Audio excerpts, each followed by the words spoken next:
지난 8월 말이죠. 이 다큐멘터리 영화 김광석이 개봉하면서 고 김광석 씨의 딸 서현양의 죽음에 대한 의혹이 다시 수면 위로 떠올랐었습니다.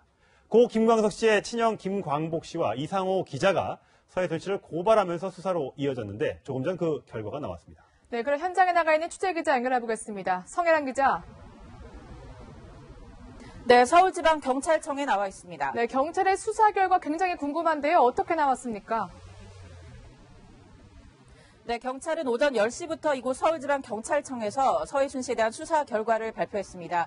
경찰은 서 씨에게 접수된 고소 고발건에 대해 모두 혐의가 없다고 결론 내렸습니다. 애초 서혜순 씨는 이 두 가지 건으로 애초에 혐의로 수사를 받고 있었는데요. 첫 번째는 병에 걸린 딸 서현양을 방치해서 죽음에 이르게 했다는 유기치사 혐의였습니다. 경찰은 국내외 병원 진료 기록을 검토한 결과 서 씨가 고의로 이 가부키 증후군에 걸린 딸을 방치했다고 보기 어렵다고 봤습니다. 또 서현양이 급작스럽게 사망한 당일에도 서혜순 씨는 서현양이 감기에 걸린 줄 알고 있었기 때문에 급성 폐렴을 예측하기 어려웠다고 봤습니다. 또 경찰은 이 전문의들의 자문을 종합한 결과 이 딸 서현양이 가부키 증후군 때문에 급작스럽게 폐렴이 진행됐을 가능성도 있기 때문에 이를 경찰 수사 결과에 반영한 것으로 보입니다. 또 한 가지 서혜순 씨는 소송 사기 혐의로 수사를 받았는데요. 김광석 씨의 친형과 이 지적재산권 소송 과정에서 서현양의 죽음을 고의로 숨겨서 이득을 취했다 이런 주장이 되기도 했지만 경찰은 이마저도 증거가 없다고 봤습니다.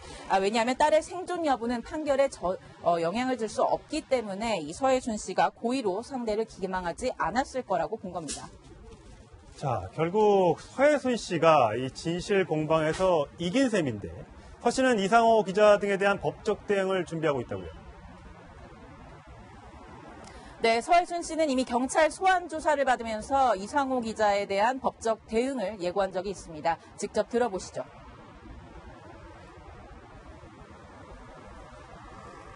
철저하게 조사받고 나서 무고가 있으면 법적 대응 해야 되겠죠.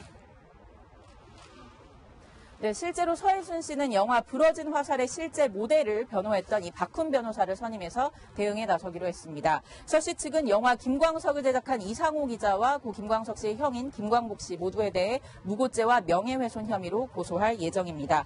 이상호 기자 역시 경찰이 출석하면서 법적 대응이 있다면 성실하게 응하겠다고 답한 바가 있는데요. 또 다른 소송 국면에 접어들 가능성도 있어 보입니다. 지금까지 서울지방경찰청에서 전해드렸습니다.